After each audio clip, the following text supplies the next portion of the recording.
Hey everyone, it's Kong, and here's another episode of Should You Summon? As always, my goal with this video is not to provide an in-depth build guide for these characters, but rather a high-level overview of the main points to help you decide whether you want to spend your hard-earned vouchers trying to summon them. So in order to accomplish that, I'm going to focus on 4 key criteria.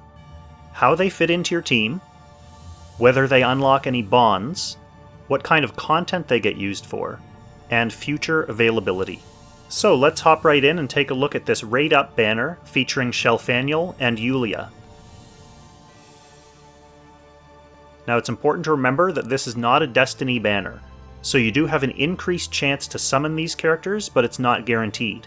You could also pull off-banner characters even on your first SSR. So the first character for us to take a look at is Shelfaniel. She's a mage, and she's a good faction buffer for the Princess Alliance. In addition to the usual fusion power buffs, she also gives 12% skill damage. She's a member of the Princess Alliance, which is buffed by Luna and Shelfaniel, so she does carry her own faction buff, obviously. She's also a member of the Yeles Legends, buffed by Landius and Sigma. For bonds, Shelfaniel is required to unlock Angelina's attack bond and Lanford's defense bond, as well as Serena's attack bond.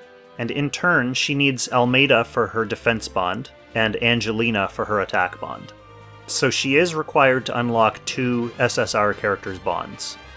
For content, the cooldown reduction in Shelfaniel's talent makes her a great PvE AoE specialist. She has a lot more uptime on her AoEs than other mages, and she does get used for some AoE bomb and nuking strategies.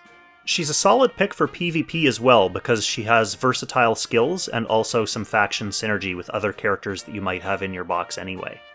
As far as her future availability, she will be appearing again in June on a Raid Up banner with Betty. So this is just another +% summon banner. She doesn't seem to be showing up on any guaranteed or Destiny banners in the near future.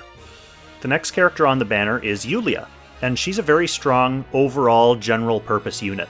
She's a member of Legion of Glory, buffed by Ledin, Elwyn, and Grenier, Princess Alliance, buffed by Luna and Shelfaniel, and Mythical Realm, buffed by Gizaroff.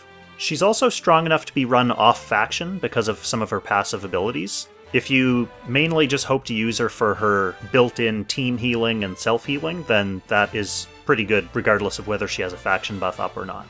For bonds, Yulia herself doesn't unlock any other SSR characters' bonds, at least for now. Who knows, we may get General Bodamicus in the future as a playable character, and then maybe they'll make Yulia unlock one of his bonds. She does need Jessica and Zerida to unlock her own bonds. Zerida's the key to unlocking her attack bond. For content, Yulia is a well-rounded top-tier unit. She's great in PvP, and she does show up in a lot of Apex Arena boxes. She's good because she has mass buff removal, ranged magic defense attacks, a pretty good variety of troops. She also has incidental healing for herself and for the group, and multiple self-revives, which can be fairly annoying when you're trying to erase her off the map. She's also great in many PvE modes. In her sword class, she's kind of like a baby Elwyn. She can remove buffs, heal herself up. She's really strong in her holy class as well. So she's good against the Fire and Thunder Dragons, for example. She's really good against Scylla, and in Ancient Beckoning against Nidhogg. Really, you can use Yulia in your team for almost any PvE content. Having that kind of really reliable secondary healing that she brings is very helpful. And once you get her up to a high enough star level, knowing that you can send her off on her own and that she can bring herself back up to full hit points and bring herself back to life if she dies, it's fairly helpful to know that you kind of don't need to babysit her with a guard. For availability, Yulia will actually be back in late May or June on a Destiny banner with Landius and Juglar. So if you do have both Landius and Juglar now, then Yulia will be the guaranteed first SSR pull for you on that banner, so you may want to hold off on this one. If you only have one or the other of those characters, and you pull Yulia here, then that makes the other one a guaranteed summon later on in the summer.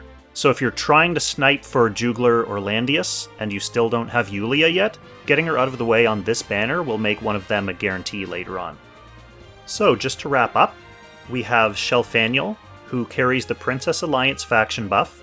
She unlocks bonds for Angelina and Lanford, and she's a well-rounded PvE and PvP mage. Yulia is an all-round, top-tier generalist for both PvP and PvE content, with a strong variety of skills, and she can fit into basically any team. So I hope this video helped you make a decision about summoning on this banner. Let me know in the comments who you're planning on summoning for, or whether you think you're just going to save your vouchers. Thanks for watching, and I'll catch you in the next episode of Should You Summon?